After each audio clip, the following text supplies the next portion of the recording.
인천문화재단에서 일하고 있고요. 인천문화예술교육센터 센터장으로 있습니다. 김명경입니다. 반갑습니다. 네. 담임 선생님께서 연락을 오래전에 주셨어요. 강서구에서 지역에 예술하시는 분들과 이런 자리를 마련했다 그랬는데 제가 여러 번 고사했습니다. 그러니까 왜 그러냐면 문화예술 생태계 너무 어렵지 않아요? 저도 뭐 생태계 뭐 이런 고민이 늘 있는데 그냥 고민이지 이거를 뭐 어떻게 하겠다 해서 다른 사람한테 얘기하는 게 별로 할 얘기가 없다 이런 생각이 컸었고요. 그리고 또 강자라고 해가지고 더 그런 거예요. 저는 어쨌든 재단이라고 하는 그런 지원들 중에서 일하는 사람이어서 뭐 공부를 많이 하거나 뭐 이렇지는 않아가지고 그런 것도 부담스럽다 그랬었는데 그래도 불러주신 이유가 있을 거다. 그래가지고 제가 이해하기에는 뭐 지역에서 예술 작업도 하시고 기획 관련 일도 하시는 분들로 알고 있는데 저 문화예술교육지원센터장으로서 문화예술교육이라는 것도 있어요. 이런 말씀도 드리고 싶고 또 생태계 관련해서 제가 정말 뭐 이건 어때야 되나 이렇게 얘기하기는 힘들지만 현장에서 활동하시는 분들은 어떤 생각을 갖고 계신지 궁금하기도 해서 왔습니다. 여러분들 앞에서 이렇게 말씀 나누는 게 익숙하진 않지만 그러더라고요. 프로페서인가 뭐 이렇게 가르치는 사람의 뜻이 고백하고 약속하는 거예요. 나는 이렇게 살아왔어. 난 이런 생각을 갖고 있어. 그리고 앞으로는 어떻게 할 거야. 뭐 이런 얘기를 하는 사람이라고 하더라고요. 오래전에 들은 강의에서 그런 얘기를 들었는데 그런 마음으로 제가 어떤 생각을 하고 있고 좀 솔직하게 얘기하는 그런 자리로 생각하고 왔고요. 네, 얘기 잘 같이 나누셨으면 감사하겠습니다. 네. 서울문화재단이 사업을 잘하나 이렇게 지역에 계신 분들이 먼저 얘기하자고 이렇게 연락이 와서 기쁘기는 했어요. 그러니까 문화예술교육 뭐 재단 뭐 이런 건 더 오래됐지만 문화예술교육 일을 쭉 했으니까 초기에는 되게 이런저런 얘기를 많이 했었던 것 같아요. 근데 시간이 지나고 뭐 제도라는 게 좀 전반적으로 그럴 수 있는데 사업이 이렇게 정형화되고 체계가 잡혀져 가면서 그런 얘기들이 오히려 좀 더 안 되는 것 같아요. 그냥 이거는 이런 영역이야. 워낙에 초기에는 당연히 그렇겠죠. 문화예술교육이 뭐야? 이런 얘기도 많이 하고 했을 텐데 초기에 막 그렇게 활발하게 논의 됐었던 게 좀 고정돼서 그런가 보다 이렇게 가는 게 있어서 문화예술교육 얘기하는 거는 정책 흔적밖에 없는 것 같은 그런 느낌이 있어서 아쉬웠는데 이렇게 자리를 마련해 주셔서 기도하고 감사합니다. 제가 지금은 인천문화재단에서 문화예술교육 관련 일을 하고 있는데요. 제가 재단에 들어온 건 2012년. 10년이 벌써 넘었어요. 뭐 재단의 소속이긴 한데 처음부터 문화예술교육 쪽으로 하겠다 이렇게 해가지고 하는 경우여서 계속 교육 일을 했었고요. 그 전에는 여기 방송문화원이 아주 파워가 세다고 그러는데 지금은 미추홀고 당시는 학상문화원, 남부 학상문화원에서 연이 돼가지고 문화예술교육을 했었어요. 그러다가 재단으로 옮기게 된 케이스예요. 제가 생각하기에는 문화예술교육으로 보자면 2005세대 정도 되는 것 같다. 초기에 뭐 2004년이면 이럴 때가 정말 초창기 만들어가지고 그리고 그 전에는 사진을 찍었어요. 사진 작업을 했죠. 사진하는 사람으로 살다가 어떻게 연이 돼가지고 지원조직이라는 곳에서 일하고 있는데 10년이 후딱 가버렸어. 사진할 때는 사진 전공이나 이런 거 전혀 안 했었거든요. 대학교는 물리학과에 고등학교 3학년 때 물리가 제일 쉬웠어요. 물리학과 갔는데 그때만 해도 뭐 공부하는 분위기는 아니었어서 하다가 정말 세상을 좀 모르고 대학교 졸업해서 왜 취직밖에 더 해 그러고 그만두고 놀다가 한참 놀다가 뭐 이것저것 하다가 형이 학교에서 카메라를 빌려서 와서 이거 뭐야? 그러고 만지다가 서점 가서 책 사서 어떻게 하면 찍나 보고 찍는데 맞더라고요. 저는 찍는 것도 재밌고 듣고 와서 필름 한상에 이렇게 보는 것도 즐겁고 찍어내는 것도 재밌고 그래서 한동안 그렇게 사진으로 하다가 어떻게 연이 돼서 10년 넘게 15년 가까이 이 일을 하고 있습니다. 보면 그렇게 제가 그렇게 작업할 때 가난하죠. 뭐 들어오는 게 뭐가 있습니까? 그리고 뭐 이건 장르마다 다를 텐데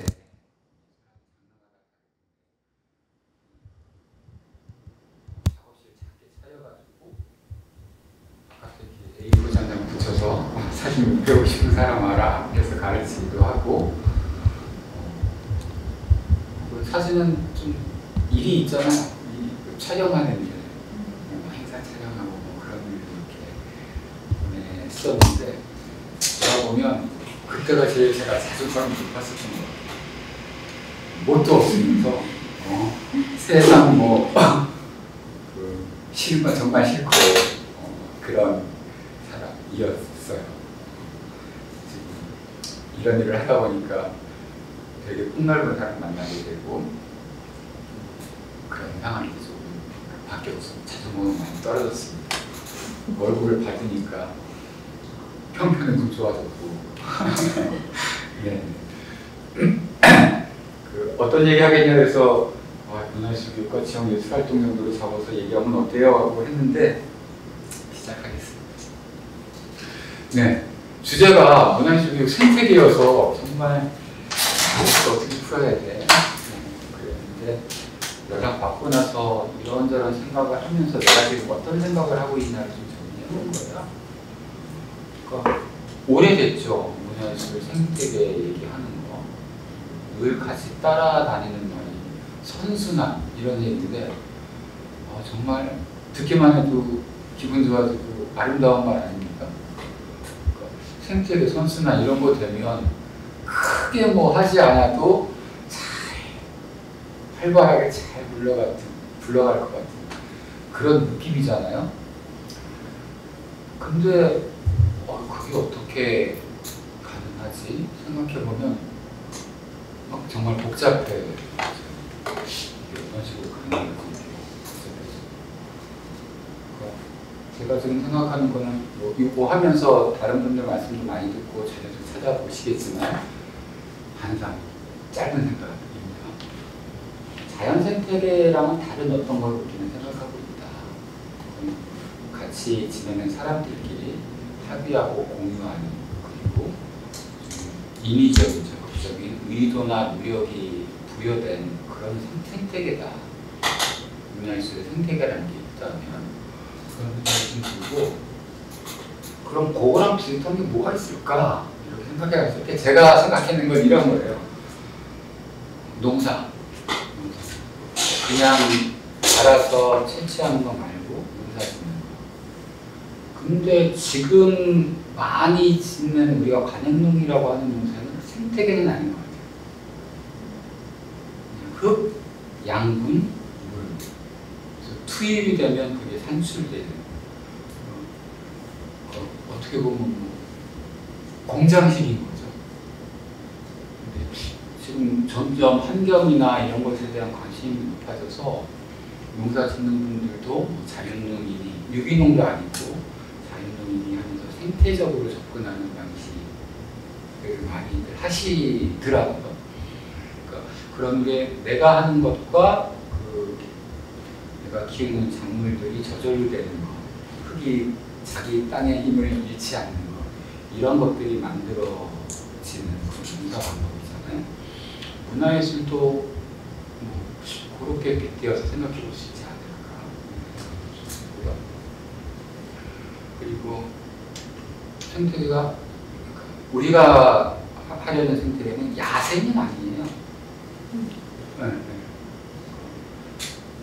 문화예술을 공공에서 지원하는 것도 그냥 냅둬도 잘 되면 이럴 필요가 없는데 우리 사회에 필요하다, 이건 공감을 하고, 근데 아무런 지원이 없으면 이 활동이 너무 위축될 거 아니까 일부러 사람들이 낸 세금을 이렇게 투여하는 거잖아요.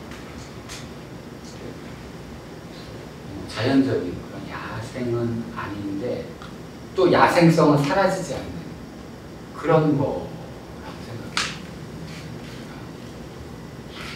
그래서 동물원 말고 국립공원. 그러니까 동물원은 동물들을 찾아서 뭐 다 주는 거잖아요. 가둬 놓고. 그런 건 아닐 거다.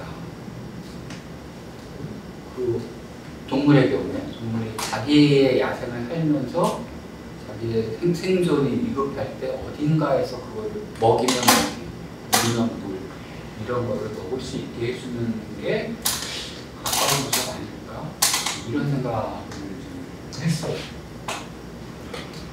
저는 요즘 1섹터, 2섹터, 3섹터, 정부, 시장, 비영리 이렇게 얘기를 하는데, 저는 1섹터에 있고 주로 하는 사업은 딱 2섹터, 3섹터가 나뉘어지지는 않지만 문화예술 교육 하시는 분들한테 활동 기회를 드리는 거죠. 저분들 관동은 어떻게 살아야 되지? 기본적인 건 그거예요. 모두나 어떤 사람이든 간에 자기 삶에 필요한 것을 모두 다 스스로 할 수는 없으니까 내가 할 수 있는 것을 주고 내가 부족한 것을 받는다. 뭐 예술하는 사람도 마찬가지라고 생각해요. 자기의 작업이 누군가한테는 필요나 요구나 욕망 채워주고 이러니까 예술이라는 게 남아있는 거잖아요. 정보 부분에 있는 저로서는 영리 부분에 있는 부분, 그리고 비영리 부분이 있는 부분, 이게 조직적으로는 그렇지만 제가 만나는 예술가, 예술교육자는 이 두 영역에 걸쳐 있는 것 같아요. 개인으로서 활동하지만 자기의 삶을 위해서 돈 되는 일도 해야 되고 또 거기에 머무르지 않고 하고자 하는, 하고 싶은 돈은 되지 않지만 뭐 그런 것도 해야 되고 이런 상황인 것 같다. 제가 사업하면서 정말 고민이 이 주제랑 다 있거든요. 우리가 예술 지원, 예술교육 지원을 정말 잘하는 건가? 라는데 회의를 하게 되는 경우가 많아요. 그래, 우리 사회에 예술이 필요하고 예술교육이 필요해서 나한테 이런 자리에서 일하게 되는 기회가 생겼는데 내가 이렇게 사업하는 것이 정말 현장에서 활동하시는 분들한테 도움이 되나? 현장의 예술, 예술교육이 더 흥하는데 도움이 되나? 이런 고민을 했을 때 뭐 제가 이런 고민이 있어서 더 그런지는 모르지만 아닌 경우도 많은 것 같아요. 그 비근한 예가 그런 거예요. 재단에서 공연 창작 지원을 하잖아요. 이렇게 가보게 된단 말이에요. 가보면 공연으로 가요. 되게 공연 만드느라 오래 준비했을 건데 공연을 딱 한두 번 하고 와요. 그리고 관객을 모으는데 그렇게 열심히 아니에요. 왜 그런가 생각해보면 재단에 낼 때 난 어떤 공연을 언제쯤 하기로 계획을 냈어. 그걸 하면 되는 거예요. 어쩌면 많은 사람들이 나의 작품, 우리의 작품을 보는 게 더 중요한데 우리가 신경이 하기로 한 거를 해내는 데 더 집중이 되는 거를 보는 거예요. 예전에 이런 지원 없을 때 공연이든 전시든 하는 사람들은 한 사람이라도 더 오게. 그리고 예산 없으면 그림 그리시는 분 같은 경우는 화방에 가서 우리가 전시하는데 다만 얼마라도 뭐 이렇게 했잖아요.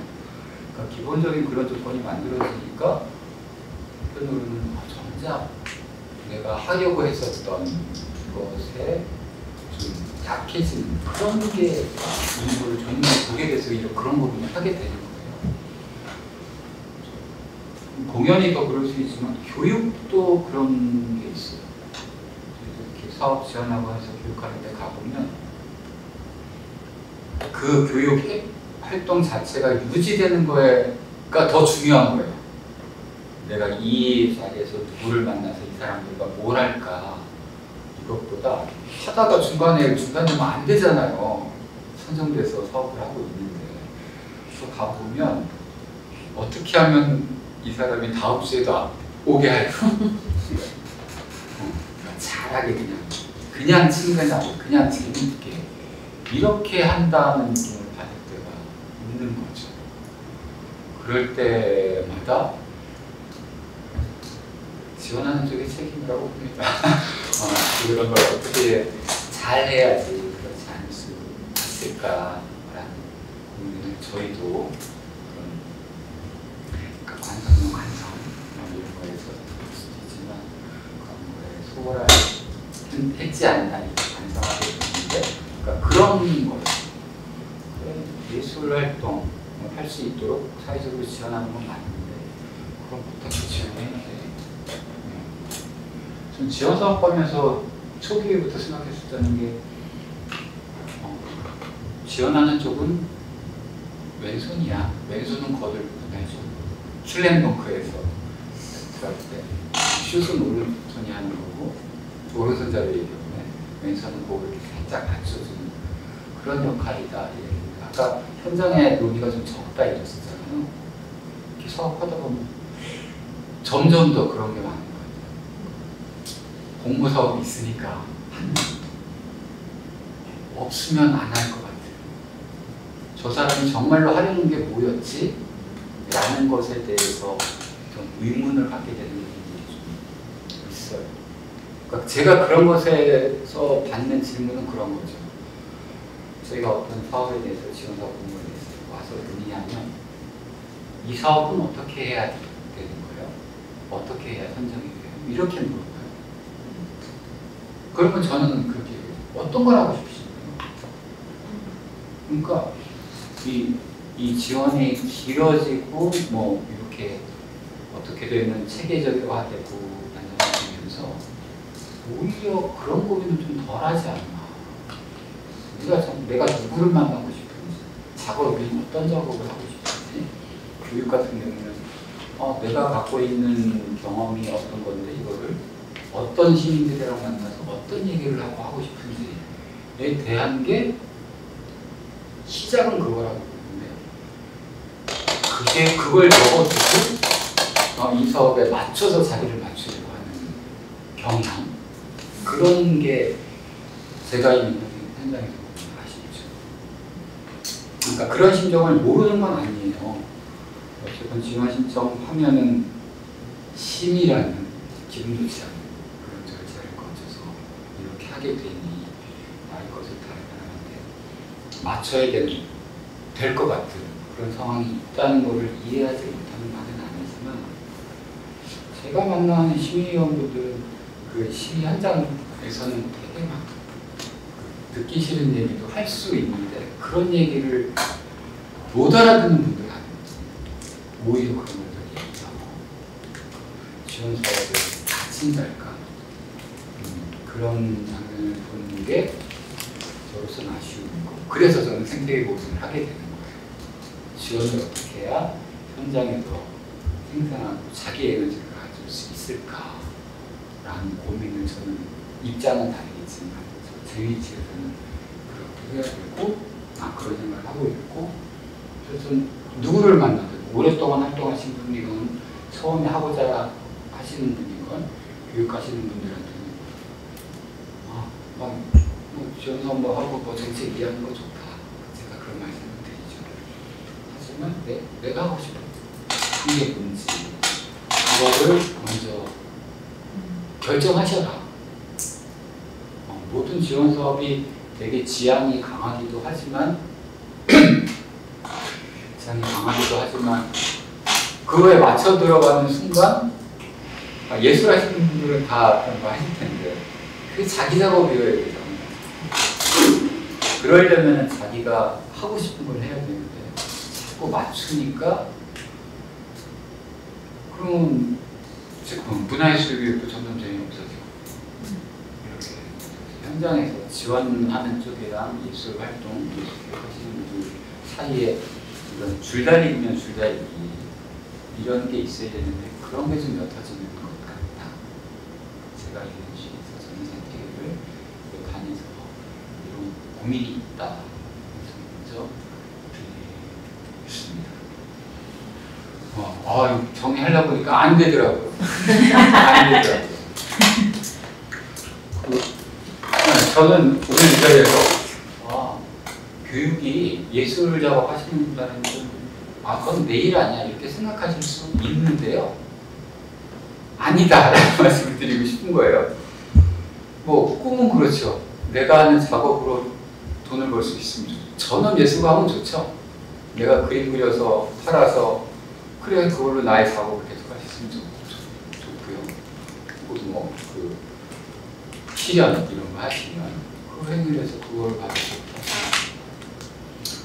현실에서는 많은 분들이 아르바이트를 한다거나 다른 노동을 한다거나 이러면서 상대작업을 하시는 분들도 있지만 그거는 좀 젖혀두고 얘기하자면 그런 걸 할 수 있으면 좋은데 그건 쉽지 않잖아요. 몇 명만 뭐 1%나 될까? 그런 분들만 하고 계시죠. 그런데 이런 재단 이런 게 생기면서 창작 자체를 지원해주는 생긴 거죠. 그럼 그야말로 그 작가가 하고 싶은 작업을 할 수 있도록 어떤 절차를 거쳐서 지원하는 거예요. 거기에서 도움을 받는 거죠.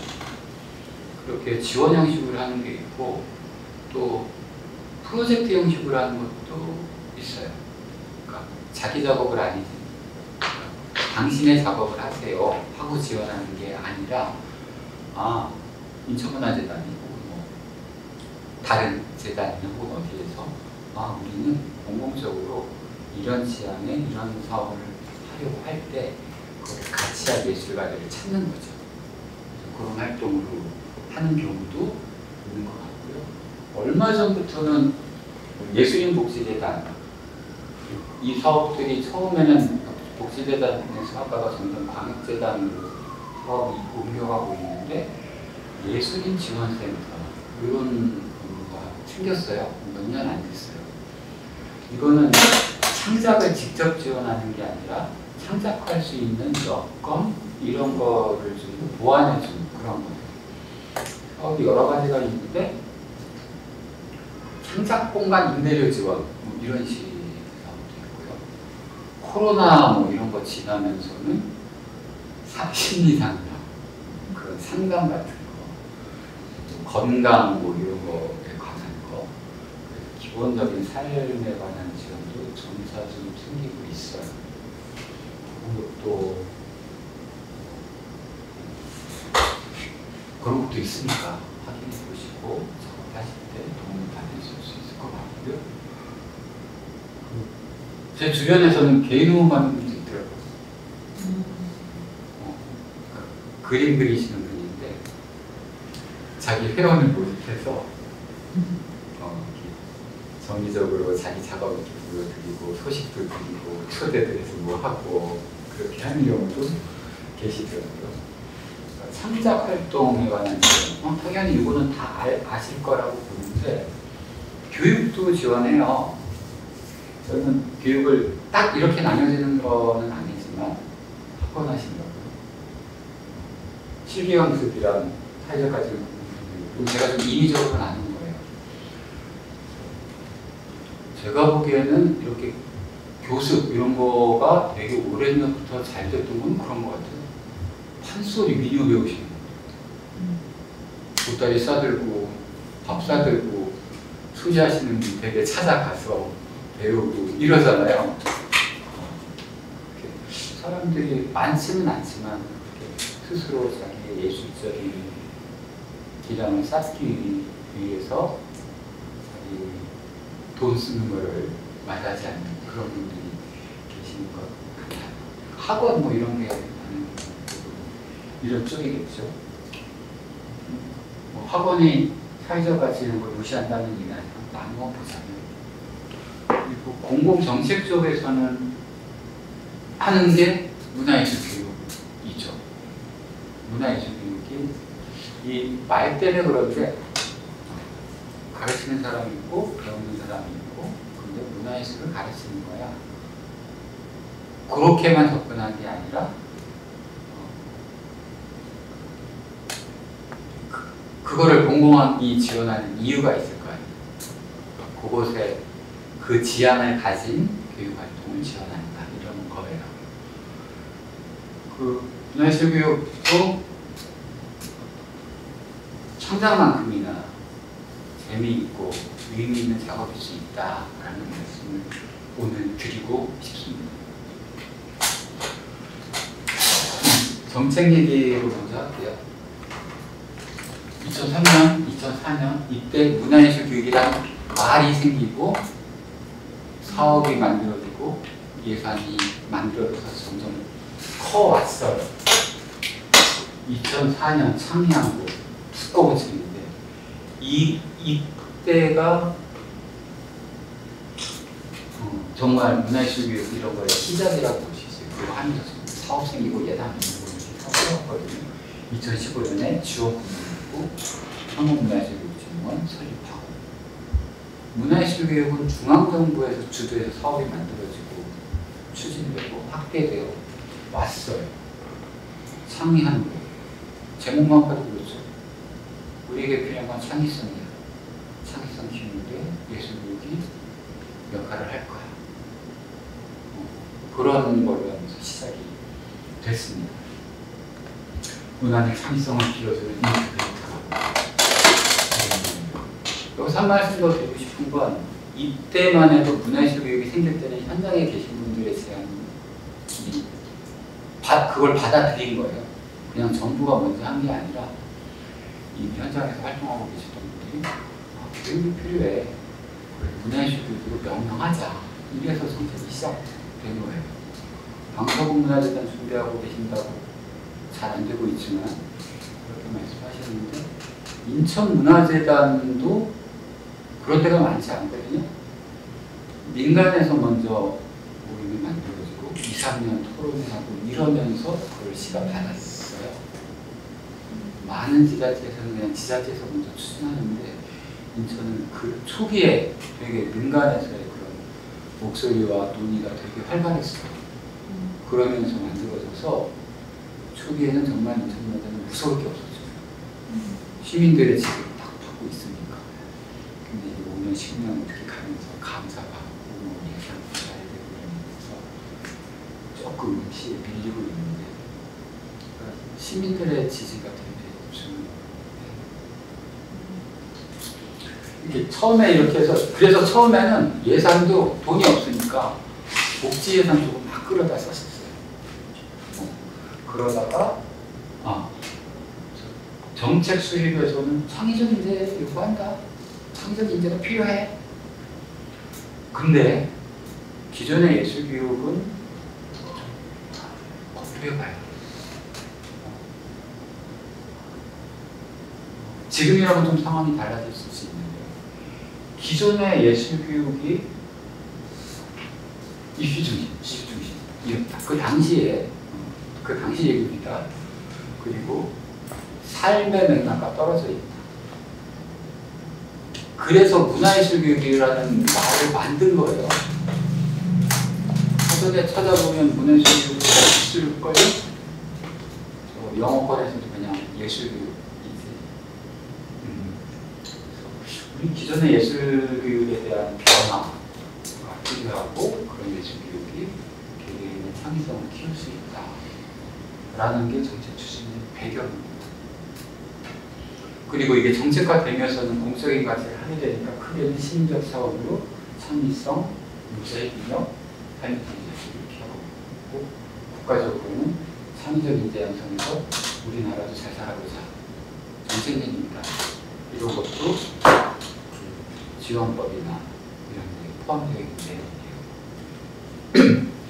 그러다가 2009년 10년부터 이게 좀 퍼져요. 2009년부터 광역문화예술교육지원센터가 생깁니다. 9년, 11년, 9년, 10년, 11년 3년 동안 전국의 광역지자체 문화예술교육지원센터를 지정해서 뿌려요. 이게 문화예술교육 사업이 중앙에서 먼저 시작한 거예요. 중앙엔 중앙연구 하려고 했습니다. 이걸 쫙 뿌려야 되잖아요. 그 사업 전달 체계로 광역지원센터를 먼저 만든 거예요. 그러면서 사업을 쫙 넓혀간 거예요. 그러면서 뭐 대외적으로 유네스코 서울 어젠다 이런 것도 하고 좀 논리를 만들어 왔죠. 이러면서 예산도 별도 예산이 만들어지고 대상도 시민으로 정해지고 초기에는 정말 취약계층 중심이었어요. 예산 선택 때문에. 그러다가 2014년 정도부터 이 강좌의 주요 배경도 뭐 지역화 뭐 이런 내용이 있었는데 그때부터 정부 차원에서 중앙이 쭉 계속 지도해 갈 게 아니야. 점점 지역으로 제대로 이안을 해야 돼. 라는 내용들이 정책에서 도출됩니다. 지역문화진흥법, 지역문화진흥, 그리고 문화예술교육 5년마다 계획 수립하도록 되어 있는데 종합계획 이런 데서도 계속 지역화를 준비해요. 그리고 작년에는 문화예술교육 재정이 지방이냐는 게 있어요. 이 말은 무슨 얘기냐면 그 전까지는 문체부가 지자체한테 우리가 10억 줄게 10억 보태 그래서 문화예술교육 사업해 이렇게 해서 예산이 만들어졌어요. 그러니까 지자체에서는 돈이 내려오니까 광역에서는 이거 매칭 안 하면 이만큼 못 받는 거잖아요. 그러니까 문화예술교육에 대한 큰 관심이 있어서가 아니라 그런 문제 때문에 문화예술교육이 됐었는데 작년부터 이 예산 자체를 지역에서 만들어라 이렇게 바뀌고 있는 거예요. 맞죠? 이 방향이. 방향이 맞고 기회인데 한편으로는 위기이기도 하는 거고. 그리고 올해 내년 그 위기가 생각보다 빨리 다가오고 있어요. 얼마 전에 내년도 문화예술 예산 정부안이 발표됐는데 문화예술, 문화관광체육 분야 전체 예산은 늘었어요. 근데 문화예술 쪽 예산이 확 줄었어요. 중앙정부의 관심이 관광, 문화상업 이런 쪽으로 예산이 쫙 가는 거예요. 일반적인 문화예술 이쪽 예산이 줄고 있어요. 돈 되는 것만 하겠다. 이런 방향이 아름다운 모습이죠. 중앙에서 딱 하라고 해서 하는 게 아니라 어느 지역에서 필요한 만큼 만들어서 이건데 이게 잘 되면 좋지만 안 되면 지역의 문화에서 이렇게 쫙 위축될 수도 있는 상황이에요. 그래서 현장에 계신 분들이 점점 더 중요한 거고 저희도 일단 예산은 다 중앙정부에서 이렇게 마련해 주니까 우리는 이걸 어떻게 사업을 하지? 이 사업을 어떻게 풀어가지? 중심으로 고민을 했었는데 이제는 우리 지역에서 예산을 어떻게 만들지?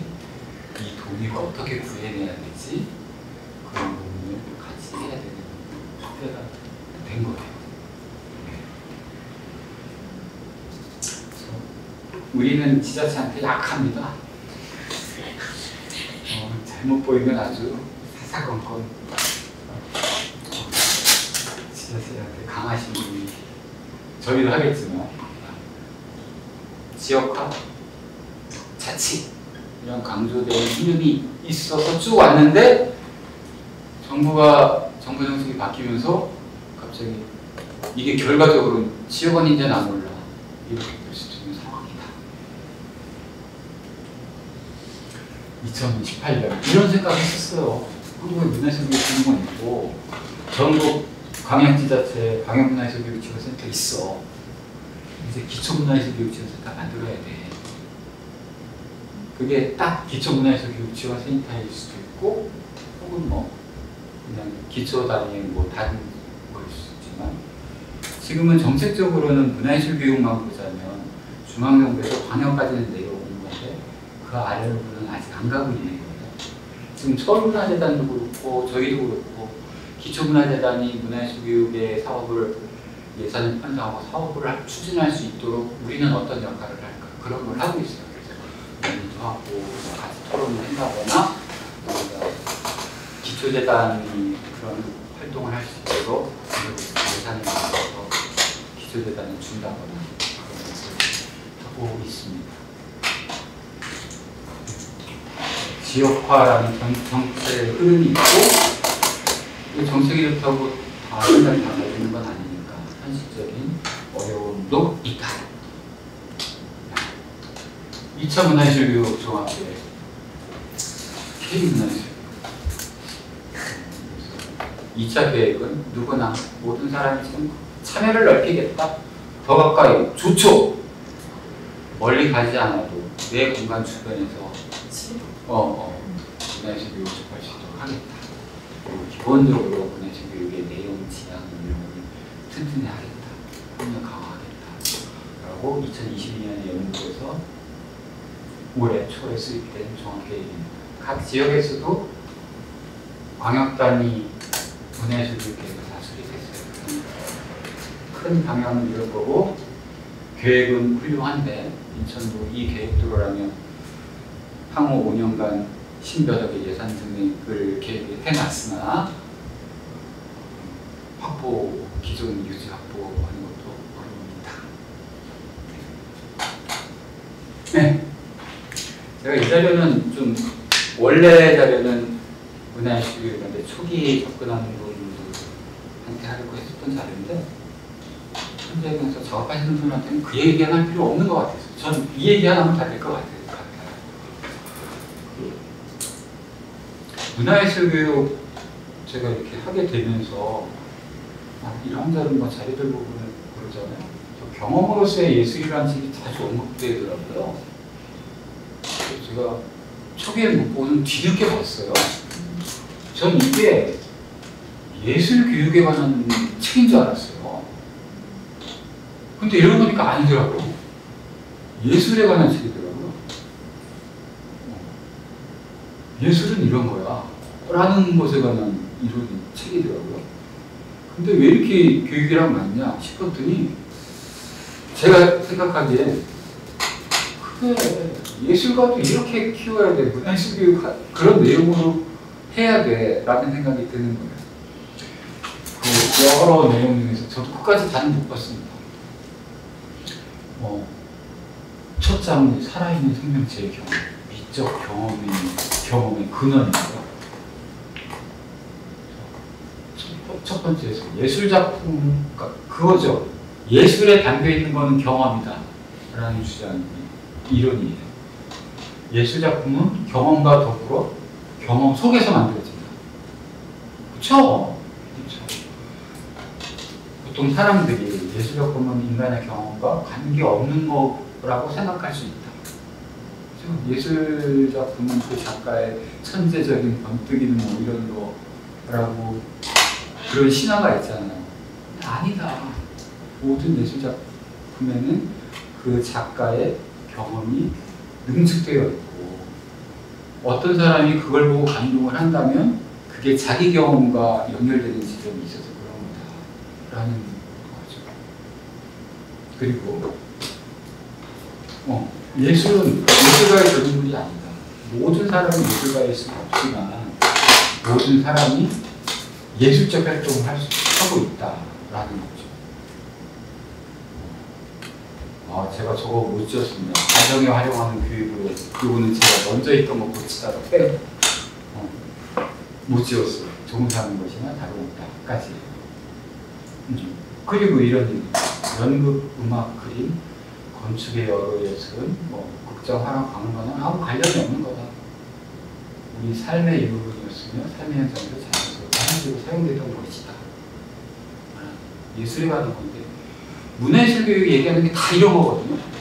문화예술 교육이 중요하다고 생각하는데 우리의 경험, 우리의 이야기, 삶과 동떨어지지 않아요.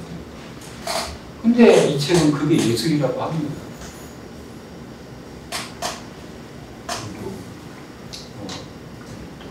경험에 관한 지적 경험은 심리적 성질을 갖는 지적인 우리가 보통 지적인 거랑 미적인 거가 좀 나누어서 생각하는 거 그냥 그것도 통해 있다라는 거죠. 뭐 경험의 가장 기본적인 성격은 살아있는 생명체와 그 생명체가 가진 환경 사이에서 일어나는 상호작용의 결과다. 듣고 보면 뻔한 말인데 예술에서 경험이 중요하다라는 얘기인데 문화예술 교육에서 늘 얘기했던 것도 사실이 이거예요. 통하는 거였고 그러니까 저는 그 예술하시는 분들은 문화예술 교육을 접근할 때 문화예술 교육이 뭐지? 이 정책은 뭐지? 너무 많이 신경 안 써도 될 것 같아요. 내가 내 작업을 계속하고 있는 힘은 뭐지? 그리고 내가 하는 작업에서 내가 얻는 기쁨 혹은 뭐 고통 이런 건 뭐지? 이런 거를 찾아내는 게 시작이라고 생각해요. 그러니까 아까 그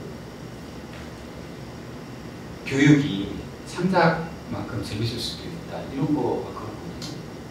내가 내 작품을 가지고만 사람들을 만나는 게 아니에요. 내 작품은 뒤에 얘기를 빌자면 작품에 반영된 나의 경험을 사람들이 봐주기를 바라는 게 내가 작품을 파는 거라면 교육적인 관계에서 만나는 거는 직접적으로 내가 해본 경험을 참여자들이 이게 이런 건가 보다 이렇게 느껴볼 수 있게 하는 거.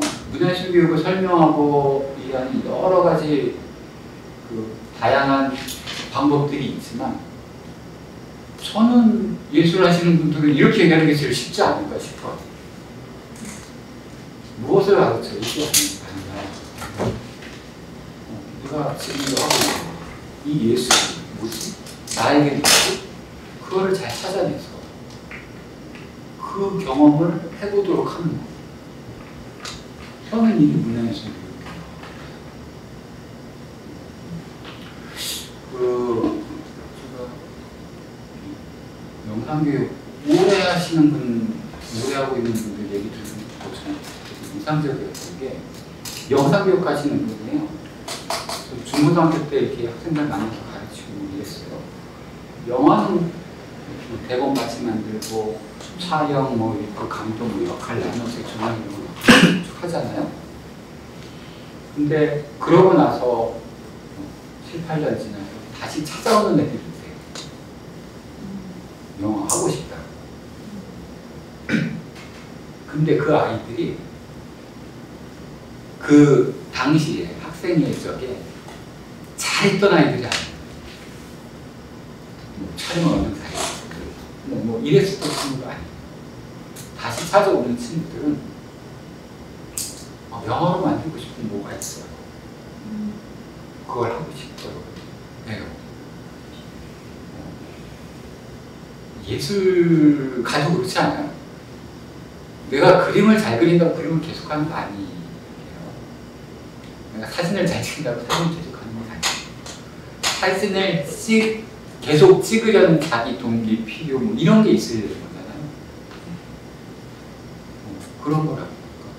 문화예술 교육이 예술가를 키우는 건 아니지만 그런 하고 싶은 이야기를 찾아갈 수 있게 하는 거, 그리고 해보는 경험을 하게 하는 거, 그런 거, 창의성 뭐 이런 거 여러 가지 그런 가치에 관한 그런 게 있지만 저는 핵심은 그거라고 봐요. 그리고 문화예술 교육이 이 교육은 예술가를 키우는 교육이 아니야 라고 구별지어 얘기하지만 저는 반대로 예술가를 키우는 교육도 그래야 된다고 생각해요. 물론 예술가 교육에는 기술적인 거를 접어들 수 없겠죠. 그렇지만 그래야 그 사람은 예술을 계속 하는 거. 자기가 세상에 하고 싶은 이야기, 보여주고 싶은 어떤 거, 또 자기의 어떤 느낌, 이런 게 있어야지 자기적으로 하는 거. 시민들은 그게 예술적으로 잘 정리되지 않더라도 그런 건 가질 수 있죠. 그리고 자기 방식으로는 거의 뭐 말이 될 거고 예술적인 뭐 어떤 등교한 그런 표현이 아니라 할 수 있죠. 그게 사람이 예술적으로 사는 거죠. 문예술 교육은 그런 거예요. 제가 뒤에 있는 자료들은 그 정책 관련된 자료인데 이거 한번 쭉 읽어보시면 돼요. 그리고 쭉 읽으시고 자기한테 남는 것만 잘 챙기시면 돼요. 여기서 내가 캐치할 게 뭐지? 이런 것만 챙기시면 돼요. 이걸 쭉 읽으면 시간 되게 오래 걸리고 지겨워. 일단 문화예술교육 정책에서 공부 예산으로 추진되는 사업이니까 이 정책에서 중요하게 생각하는 것은 일단 동의되는 거. 예술가를 키우는 교육은 아니다. 시민교육. 모든 시민들이 자기 예술 경험, 예술적 행동을, 예술 행동을 할 수 있도록 하는 거다. 기능숙련이 목표가 아니다. 이게 이렇게 강조되는 이유는 심의하면 떨어뜨리려면 그런 거거든요. 주구장창 뭐 기타 연습하는 거 이런 것들 저희가 선정을 못해서 여전히 보통 사람들이 기존의 것 때문에 예술교육 그러면 피아노 학원 가서 배우고 그림 학원 가서 뭐 그리는 거 배우고 이런 거라고 생각해서 그런 건 아니다라는 걸 강조하고 하는 거고요. 그럼 문화예술교육 어떻게 해야 되느냐 자료 찾아보면 엄청 많이 있고요. 제가 보기에는 심의원 분들은 열려 있어요. 물론 그 당시 이해 못할 수도 있는데 열려 있어요.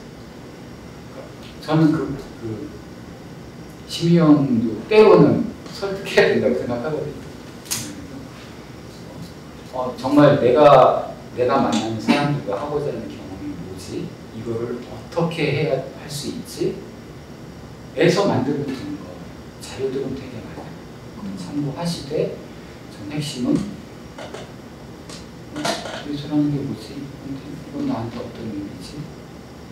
그 경험을 아직 안 해본 사람인데 어떻게 하면 그걸 같이 할 수 있지? 이렇게 해서 정리할 수 있으면 모두 다 설득할 수 있다고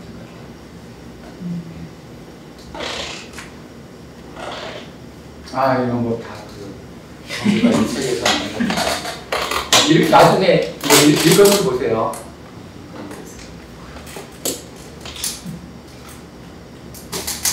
이것도 이건 저도 문예술교육이 이 사업하면서 문예술교육이 뭐지 하고 이런 거 썼다가 그때 메모해뒀던 것들 중에서 저한테 좀 캐치할 게 있다 생각하는 부분이 있는 것들 자료는 이게 딱 보고 한 뭐 1년 있다 보잖아요. 나한테 오는 게 달라요. 내가 저기가 좀 중심도 있구나. 중요한 거는 내가 하는 문화예술 교육은 자기 정리를 하세요. 이 정책적으로 지향한 거 다 하려고 그러면 못해요. 너무 많고.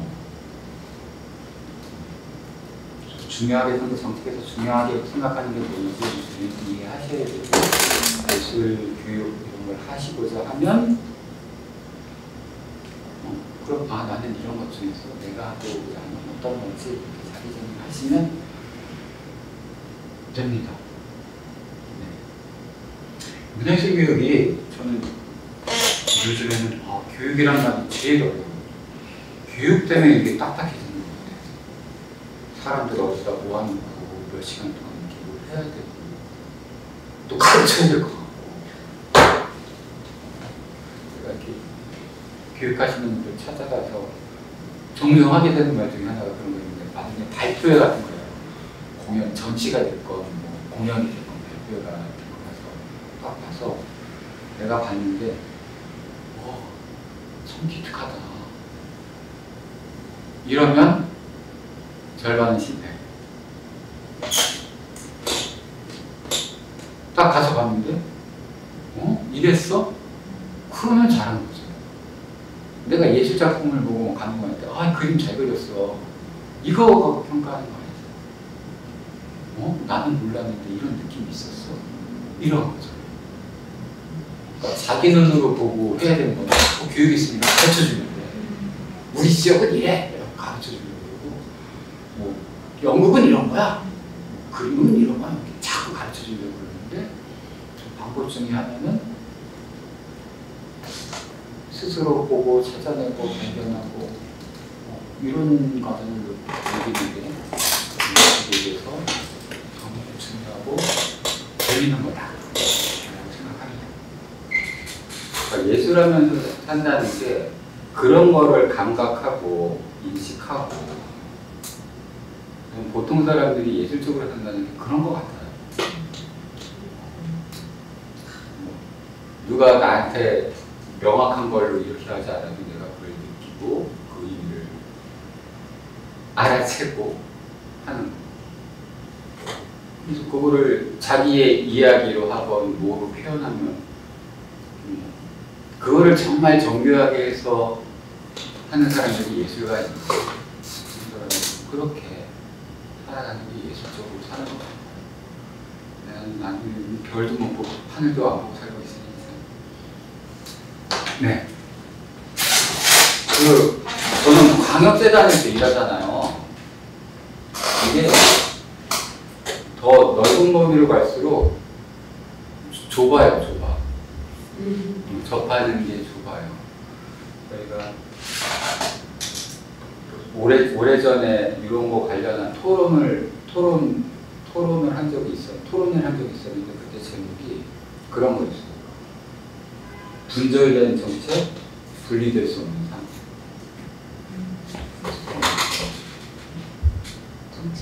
삶에는 문화예술만 있는 것도 아니고 교육만 있는 건 저도 이런데 이게 중앙으로 갈수록 점점 좁아. 이게 현장으로 가면 뭐 부서 무슨 문화체육관광부 뭐 이렇게 나눈 게 별 의미가 없어요. 다 거기 놓아 있잖아요. 그래서 그런 문제의식을 했는데 하고 나서 그래 정책은 분절될 수밖에 없다. 그 안에서 서로 얼마나 좀 적합점을 찾느냐 그런 고민을 할 수 있지만 분절될 수밖에 없다 생각이 듭니다.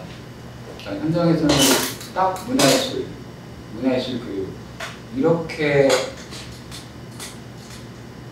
볼 필요가 없어요. 이거는 그래도 문화예술 교육 쪽인데 인천 쪽인데 인천에는 문화예술 교육 관련된 이런 곳들이 있는 거예요. 평생교육, 시로 보면 평생교육, 문화예술 교육 사업, 군부에서 교육적 사업, 평생학습적 사업, 또 무슨 문화도시 이런 사업도 있고 학교 교육청 쪽이야 워낙에 교육 관련 학생들 교육 관련한 사업을 하고 있으니까 당연히 관련되어 있고 기초문화유다, 시민문화, 청년문화, 생활문화 이런 것도 다 현장으로 가면 접합 지점이 있어요. 네. 그 사업마다 그 사업의 구조나 이런 게 달라서 내가 하고자 하는 것과 더 맞는 게 어떤 거지 이런 걸 찾아볼 수 있지만 딱 뭐 문화예술 하신다고 해서 이쪽만 보실 필요는 없다라는 말씀을 드리고 싶습니다. 지역 안에서 이거는 연령대별로 뭐 이런 공간들 이렇게 나누는데 그렇게 같이 할 문화예술이건 문화예술 교육이건 그런 영역이 훨씬 더 많다라는 말씀을 드리고 싶습니다. 문화예술 교육보다도 서울은 해당 안 되려나? 농어촌 이런 거, 마을 공동체 이런 쪽 활동들이 다 전국 지점이 있거든요. 그러니까 문화예술을 하시더라도 좀 시야를 넓혀서 다른 데는 어떤 사업들이 있나 라는 거를 서치해 보시면 좋겠습니다. 그래서 뭐 도시계획 이런 쪽 가면 예산도 보통이 아니고 시골 이런 데는 한 동네에 몇십억씩 들어가고 이런데요. 내가 하고자 하는 게 있으면 꼭 문화예술이고 아니더라도 다른 데는 뭐 하는지 그런 것도 가끔 살펴보시면 그쪽에 훨씬 넓은 길이 있을 수 있습니다.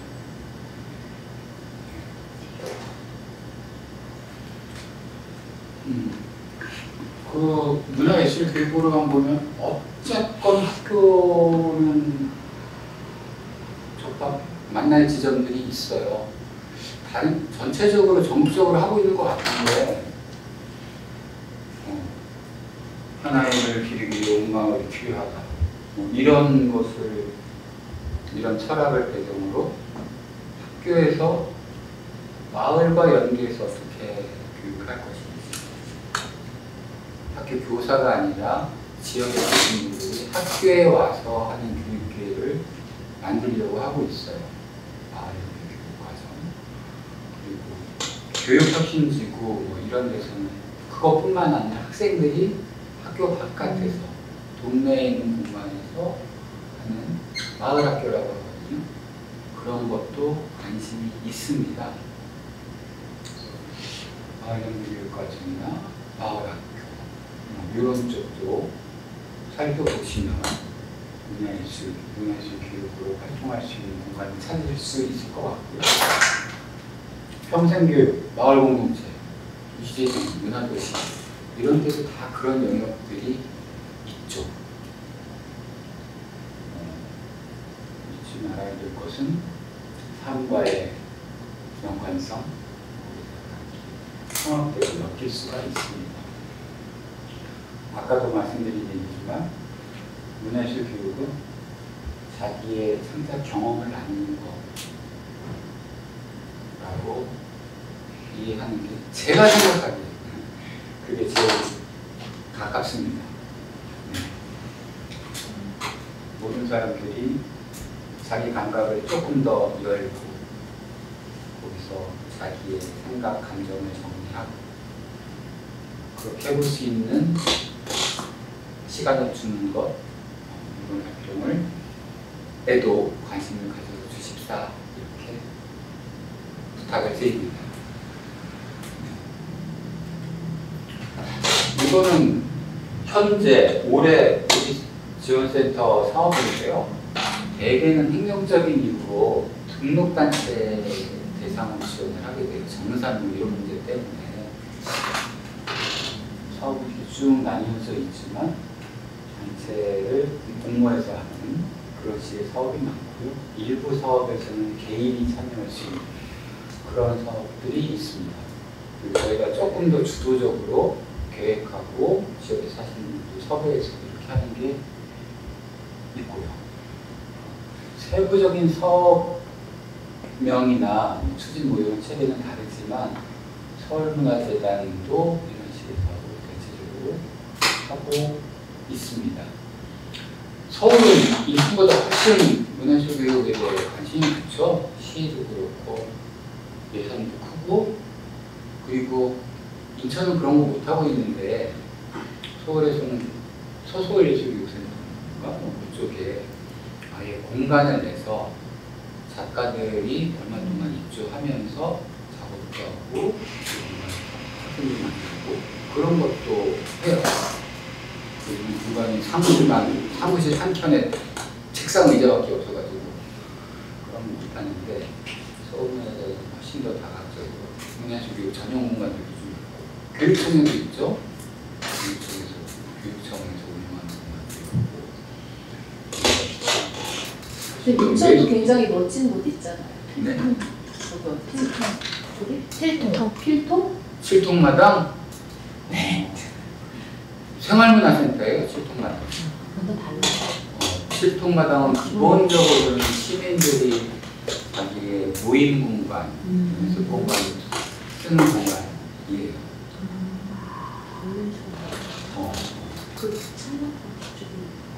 생활문화센터도 많죠, 서울에도. 서울에는 뭐 예술창작소 뭐 이런 것도 있지 않나? 뭐 그 지역마다 하나씩. 마을예술창작소 뭐 이런 것도 있고. 서울이 훨씬 더 좀 저희는 조금 뭐 사업 규모도 좀 작고 공모사업 중심 편에 비해서 서울은 공간을 베이스로 하는 그런 사업들이 그러면서 좀 이렇게 유연해지는 게 있더라고요. 제가 말씀드린 것처럼 작업하는 예술가가 거기 찾아오는 크리에이터랑 같이 작업을 같이 하는 그런 식의 사업도 있습니다. 공간 있으면 그런 거 하고 싶은데 그 뒤에는 주로 크게 하는 거는 단체 대장 지원이 많다. 서울 대장 사업을 보시는 게 더 좋을 것 같고요. 인천에 있는 기초문화재단 중심으로 보면 그 지역문화, 생활문화 이런 거 강조되면서 딱 교육은 아니지만 주민들의 모임, 활동 이런 거 지원하는 사업들이 많이 있죠. 예술 활동, 예술 동아리 지원하는 사업도 있고 그리고 교육은 아니지만 시민들의 주도적인 문화 활동에 관한 것. 공간 지원하는 사업도 제법 있어요. 그러니까 공간에서 어떤 공간을 갖고 있을 때 그 공간에서 작은 프로그램 하는 거. 서울에는 별로 없나? 서울에도 뭐 있다는 얘기는 좀 잘 못 듣긴 했는데 그러니까 민간 공간에서 짤막한 뭐 공연이나 모임이나 이런 거를 할 수 있게 지원하는 것들이 있습니다. 서울은 NBA 문화예술이고 이렇게 그런 건가?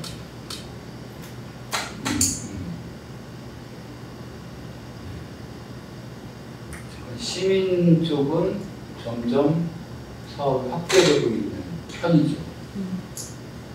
내년에는 모르겠다. 민간 사업들 쪽을 계속 수리고 있어서 민간 상상 보조 자체의 문제가 많다고 하면서 풀뿌리를 짓밟고 있어서 뭔가 좀 어려움이 있을 것 같긴 하지만 정책적으로 보면 초기에는 문화재단 이런 사업이 창작 지원 중심이었잖아요. 그러다가 점점 시민 쪽으로 넓혀지고 기초문화재단에서는 그런 게 더 강하죠. 예술 창작 지원보다 시민 문화 활동 이런 거가 있어서 전체적으로 확대되고 있는 영역이기는 합니다.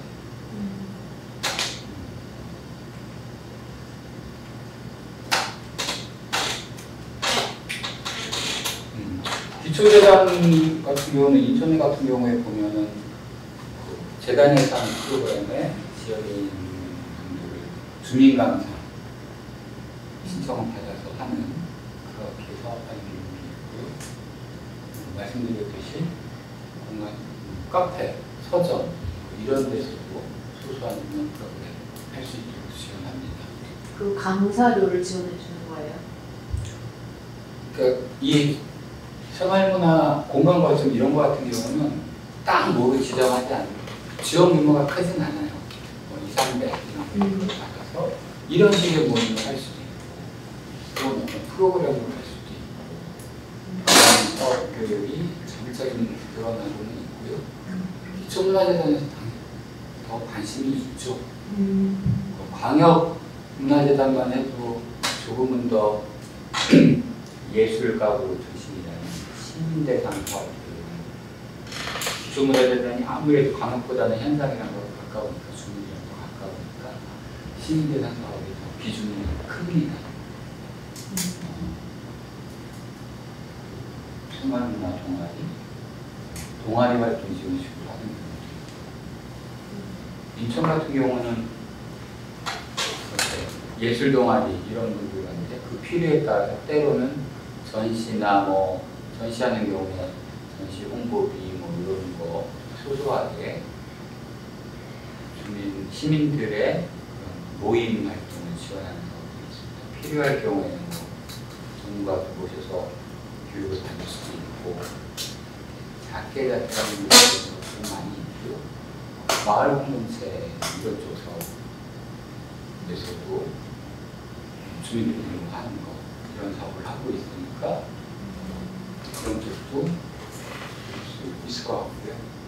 이천의 서구민중의 거기가 여기도 그렇겠지만 되게 열심히 하잖아요. 거기 같은 경우는 목공방을 만들었어요. 협동조합으로. 아주 오랫동안 저희 문화예술교육 지원을 받아서 목공 연계 프로그램으로 그런 쪽을 하고 있어요. 목공방이 네. 인지력이 먹여 살린다고. 그래요? 목욕 살려요? 네. 네. 과장이 그러긴 한데 열심히 활동하시더라고요. 네.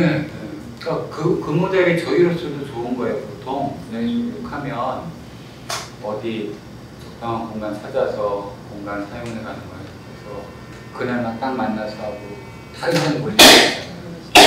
근데 여기는 늘 하는 목공방이니까 프로그램은 뭐 일주일에 한 번 하더라도 학생들 같은 경우는 집에 가다가 들러가서 이렇게 하고 가고 하니까 정말 생활 속에 그런 공간이 되죠.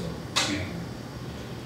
그런 장점이 있고, 또 교육사업을 이렇게 들어오면서 처음에는 엄청 고생하셨겠죠. 시민여러분들이랑 전문가분들 가시고 이런 데 얘기도 하고 뭐 막 그러니까. 근데 거기는 그게 잘 맞았던 것 같아요. 쓸데없는 잔소리를 안 들으시고, 그럼 이렇게 해볼 수 있겠다. 적극적으로 수용하기도 해서 거기 같은 경우는 이제 학교에도 많이 들어갔고요. 학교 개별 선생님들이랑 연락이 돼서 애들이 나오기도 하지만 학교 찾아가서 공부를 하고 있습니다.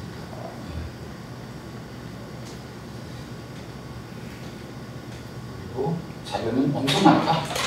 문화예술교육 치면 다 못 읽는다. 저도 못 읽는다. 한국문화예술교육진흥원에서 워낙 자료들을 모으고 있기 때문에 아르테 라이브러리 들어가 그냥 검색해도 자주 나오죠. 거기는 목결되어 있으니까 전국에 있는 자료들을 모아놓는다 하니까 자료들은 거기에 일반적으로 보실 수 있고요. 아르테 365는 뉴스레터인데 그거는 구독해주시면 가끔 내가 읽고 있을 때 보내주니까 살펴보시면 좋죠. 전체적으로는 지역화 이런 단계에서 그러면 중앙이나 또 광역이 해결 게 뭐냐 이런 부분에서 그런 문화예술 교육 관련한 정보들이 점점 구축해 갈 거예요. 지역에 어떤 분들이 계시고 어떤 프로그램들을 하고 있고 어떤 공간이 있는지 이런 것도 체계를 갖춰서 자료를 구축해가고 있습니다. 관심 있으실 때는 그런 데 한번 들어보시면 너무 많아서 네, 제가 드릴 말씀은 이 정도로 하고요. 여러 번 만나셨을 텐데 이 시리즈로 오늘 제가 드린 말씀에서도 그렇고 저도 생태계 쪽에 고민이 많으니까 고민만 많으니까 같이 좀 얘기하고 싶은 거 있으면 서로 나누다가 경험을 해주겠습니다. 목소리가 작아서 미안합니다.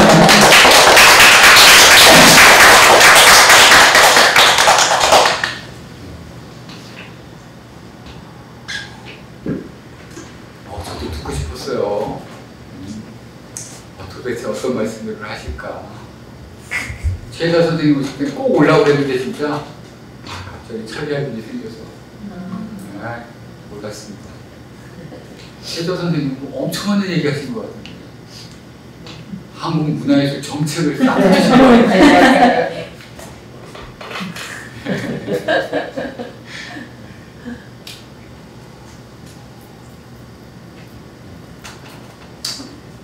질문 시간이나요? 네, 질문. 저 앞에 기초문화재단 앞페이지 그거 한 번만 좀 띄워주세요. 네.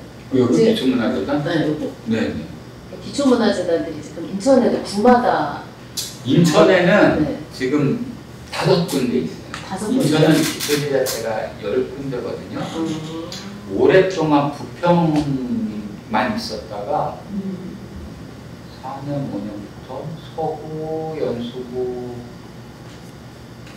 중구, 남동구, 남동구는 올해부터. 그래서 지금 10개 중에 5개 있어요. 그러면 저렇게 이제 사업 유형들이 보면 네. 생활문화부 주민항상 네. 대부분 이제 시민활동. 네. 그러니까 저는 여기 소개한 거 주로 시민활동 관련. 그러면 이런 것들은 그 광역재단의 어떤 사업 방향이나 정책에 영향을 받고 이렇게 만들어지는 거 아니면 이 정도는 기초문화재단에서 이렇게 좀 그 역량으로 자기들이 이런 정책을 만들어주면 할 수 있는 그런 정도의 역량은 되는 거예요? 기초문화재단. 그러니까 이거는 그 기초문화재단이 막 처음 생기잖아요. 그러면 사업 계획할 때 다른 데 뭘 하나 보지 않겠어요? 그렇죠. 광역문화재단도 보고 다른 지역 기초문화재단도 보고 사업을 만들죠. 전 오히려 그래서 처음에는 광역문화재단 사업을 많이 참고할 것 같아요. 근데 사업하는 여건이 좀 다르긴 하거든요.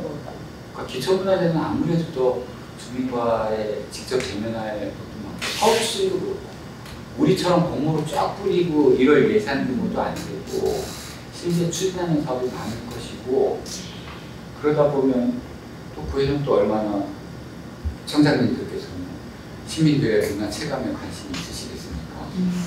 그쪽 사업이 커질 수밖에 없고 그런 거는 오히려 그 기초문화재단이 없을 때 광역이 전반적으로 했었다면 기초문화재단이 생기면 그거는 기초에서 하는 게 더 좋다 이런 판단을 광역이 해야 되는 거죠. 문화예술 교육 같은 것도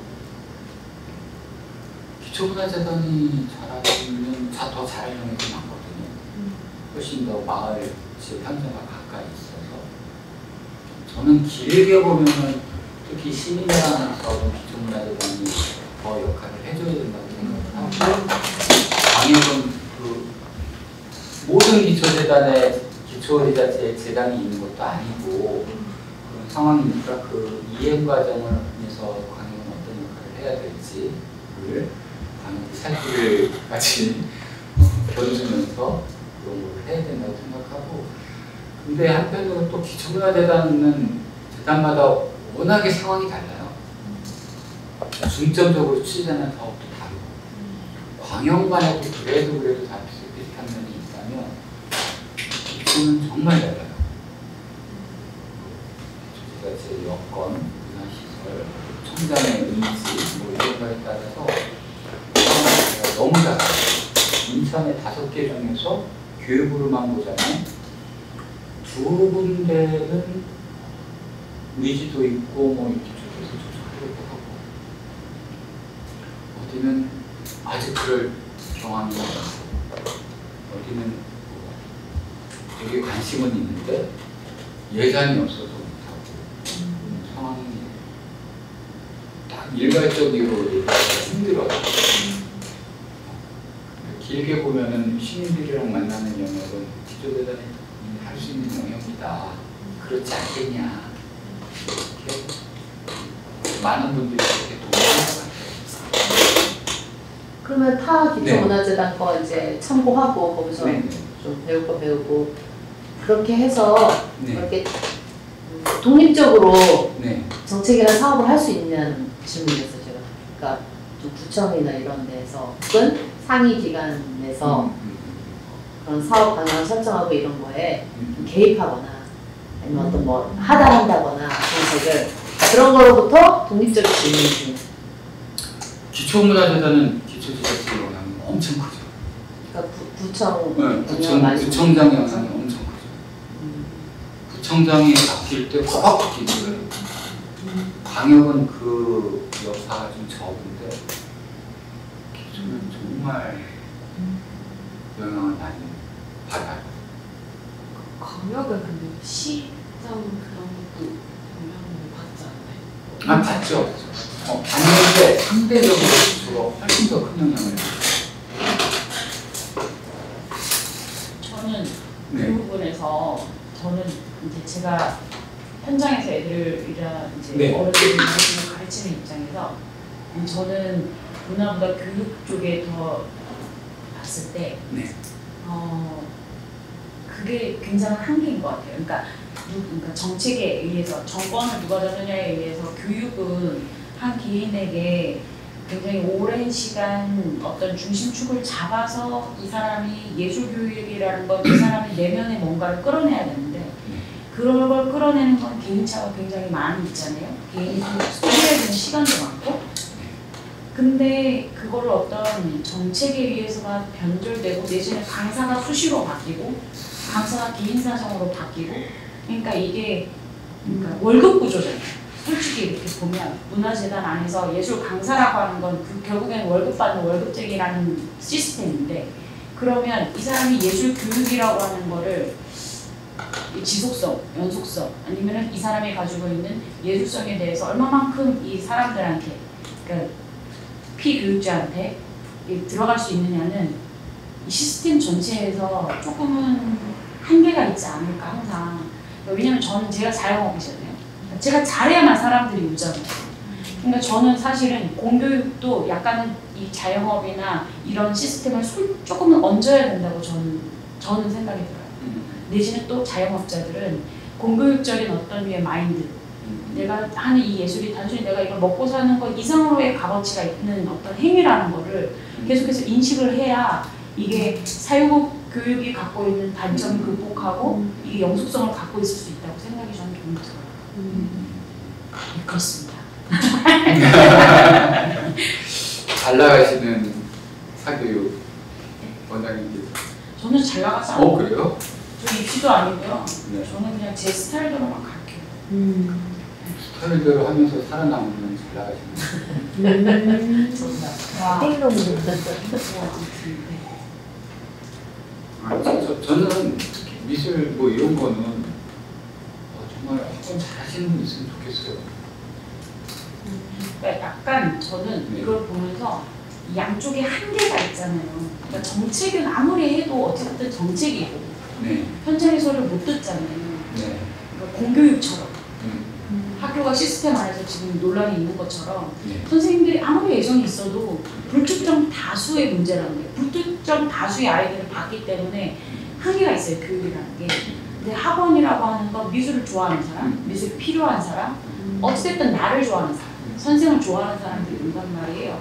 그럼 그걸 베이스로 해서 문화예술에 관심이 있는 사람과 얘기하는 건 아무 애정 없는 사람들과 얘기하는 것은 기본부터 다르잖아요. 판이 다르잖아요. 판을 베이스를 어떻게 까느냐 그리고 거기에 어떻게 양면들을 문화예술이라고 하는 거를 골고루 잘 얻느냐가 저는 개인적으로는 제가 살아남는 방법이기도 하는 것 같아요. 저희 교육기관이 저는 그냥 서류상으로는 학원이고 교수조지만 이거를 20년, 30년 이렇게 어떤 교육, 문화예술 교육기관으로 만들고 싶은 생각이 있는데 그러려면 이거를 이제 그쵸 이걸 어떻게 판을 될까? 저기 생활문학교 주민 강사 그런 지원 사업. 근데 저거는 저는 저런 게 한계가 좀 있다고 생각해요. 그러니까 베이스를 제가 저걸로 완전 바꿔버리면 정권에 의해서 반드시 영향을 갖게 될 거예요. 그러니까 제가 베이스는 그냥 사교육으로 놔두되 거기에 저걸 얼마나 양념으로 갖고 올 수 있느냐로 가야지 베이스가 흔들리는 순간 정책이 바뀌고 정권이 바뀌는 순간 저도 흔들리잖아요. 그냥 저는 그런 생각이 들어요.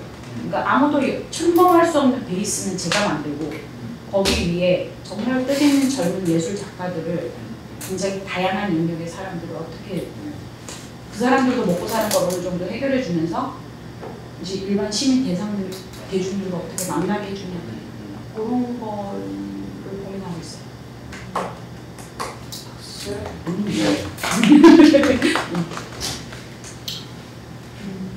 훌륭하십니다. 아니요. 그러니까 저는 제가 지원 기간이 있으면서 이런 일을 하기가 쉽진 않은데 정말 그런 분들을 봐요. 지원 사업을 그냥 목내고 그 안에서 하는 그러면 이 지원 사업도 바뀌지 않고 그 하는 사업 중에 요즘에는 되게 오래전부터 예술단체들도 막 협동조합을 만들어야 된다는 이런 사람이 많이 있었잖아요. 많은 돈 못 버는 예술단체들도 사업자 등록도 내고 막 이랬어요. 그런데 이 지원 사업 중에 어디가 정말 사교육하는 데가 들어왔거든요. 처음에 되게 좀 걱정했어요. 공공예산이 그렇게 돈 벌자고 하는 건 다 똑같진 않겠지만 거기는 정말 열심히 했어요. 저희가 같이 피드백하는 거 이런 것도 그렇고 자기 투자를 하는 거예요. 나중에 자기가 자기 사업에도 해야 되니까 교구 개발도 하고 정말 자기 투자도 많이 하더라고요. 그러면서 공공이 지향하는 가치에 대해서도 한 번 더 생각하고 그걸 자기가 하는 교육이 어떻게 접목시킬지 이런 것도 고민하고 이래서 거기는 되게 그러니까 자기 동력 의지 이런 게 되게 중요하거든요.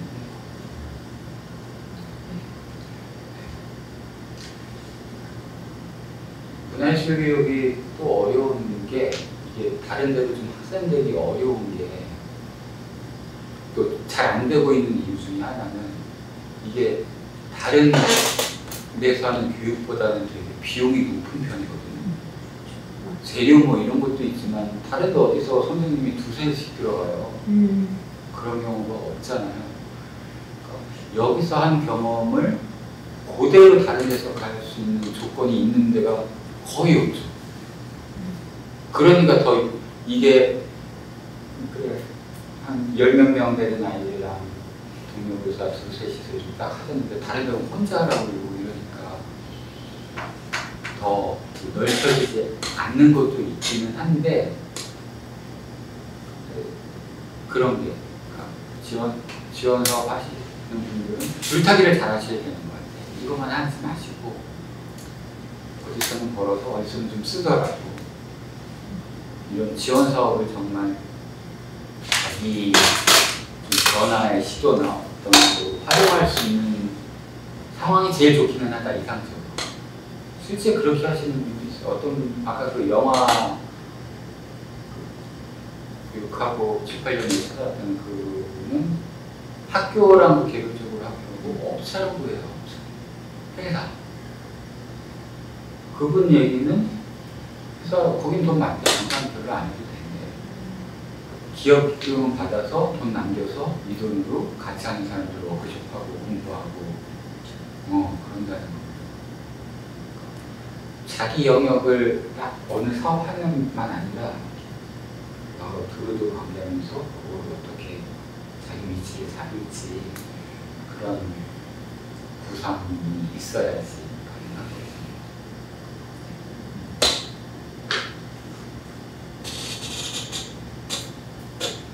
선생님 말씀하신 것처럼 지원 사업 매달리지 않고 지원 사업 하면서도 다운길이 못했다고 이럴 수 있었는데 지원 사업에 엄청난 에너지가 필요한 거예요. 근데 그만큼 인건비가 안 나와요. 그게 가장 큰 예술가들한테 그러니까 지원 사업의 인건비가 안 나온다는 거죠. 그 사업을 하는 데 있어서. 그 사업을 하는데 들인 시간과 노력만큼의 인건비가 안 된다. 그리고 그게 쌓이기가 어려워요. 제가 봤을 때는 이게 그러니까 학원은 내가 몇 년 했어라고 하는 이게 경력이 쌓이는데 이런 지원 사업은 프로젝트로 끝나잖아요. 그러니까 내가 이렇게 쓸 수는 있지만 사실은 그걸 어디다가 내가 경력이야 라고 얘기하기에는 자기 바운더리를 항상 공중에 붕 떠 있는 느낌인 것 같아요. 그 지원 사업의 사례가 얼마가 적당한가 이거는 그야말로 뭐라 그런 논의가 필요한 부분이에요. 제 입장에서 이렇게 보면 저는 개인적인 생각으로는 하루 3시간 하면 하루 일당이 나와야 된다. 네. 하루 3시간 하려면 하루 걸려요. 준비하고 뭐 이런 거 하시면서 그 하루 3시간 하면 전문가니까 목수 일당, 목수도 수입이 많긴 하지만 하여간 그 정도는 주는 게 맞다라고 생각을 하는데 그걸 표준적으로 다 그렇게 적용하기 또 어려운 거. 이게 연금 뭐 이런 거는 더 많이 들어요. 상대적으로 적게 들어가는 게 있어. 그렇지 않아도 가능한 게 있어요. 예전에 막 초기에 주강사 사모님 뭐 이런 거 할 때도 어디는 가보면 꼭 전날 미리 자기들끼리 모여서 막 내일 어떻게 하지 논의하고 막 모의 수업도 하고 어디는 그런 거 하나도 안 하거든요. 그리고 딱 그 틀 안에서 기준을 잡고 그거를 이해시키는 게 어쨌든 그런 승인을 받아야 되니까 쉽지는 않은데 얼마 정도의 강사비 혹은 강사비 말고 필요한 게 필요하다 이런 것에 관해서는 공개적인 협의 이런 게 필요하죠. 저는 기본은 3시간은 하루 일하는 거야. 그래야지 제대로 할 수 있어 라고 생각하고 그리고 아까 그 생태계 얘기한 것도 지원 사업이 최저 생계비 뭐 이런 식으로 되면은 정말 현장은 안 만들어집니다. 정말 그러면은 여기에 목매다는 수밖에 없는 거예요. 이 사람들이 근근히 그러면은 확산도 안 되고 발전도 안 되죠. 그런데 이게 다른 현장과의 이런 것들을 같이 봐야 되는. 제가 얼마 전에 듣기로는 문화예술교육이 초기에는 강사비가 높은 편이었는데 요즘은 아니다. 훨씬 더 많이 주는 데가 많다. 그러더라고요.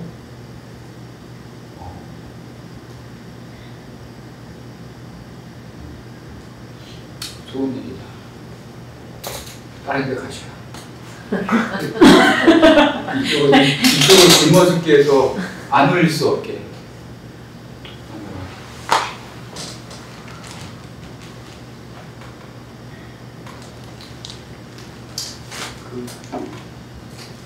민간영상 보조실이 다 기본적으로 사업의 직접 비용만 쓸 수 있게 하잖아요.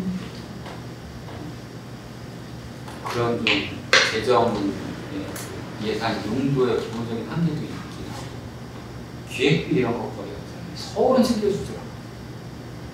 네, 서울 기획 관련 사업은 기획비 주세요. 기획비를 서울은 챙겨주죠. 저희는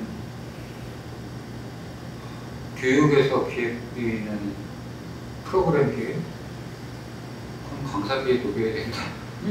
지금까지 그랬죠. 그러니까 따로따로 만드는 순간 점점 이상해진다. 그런 강사비에는 답방이 준비. 거기 취지는 이제 그 강사들의 일을 줄여주는 측면. 것 같아요. 강사들의 일을 줄여주는 측면에서 기획을 업무를 분리해서 그 사례비를 지급하고 그런 취지였던 것 같아요. 기획비 지급 사례가. 저는 기획비가 따로 있는 것으로 봤는데. 네, 따로 있는데 그 취지가 예전에 강사들이 했던 일을 이제 기획으로 분리하면서 강사의 업무 가지고 좀 기획일이 프로의 기획 짜고 그런데 그러니까 새로운 기획이 이렇게 계속 해왔던 거 말고 새로운 프로그램을 개발하는 건데. 그렇죠. 새로운 프로그램 개발이 네. 이시되면 그거는 설정할 수 있죠. 그래서 특정 사업에만 기획비가 지급되는 걸로 알고 있어요. 네. 그거는 기획을 하도록 이 지원하는 쪽에서 그걸 요청하는 거니까 그것에 대해서 줄 수 있죠.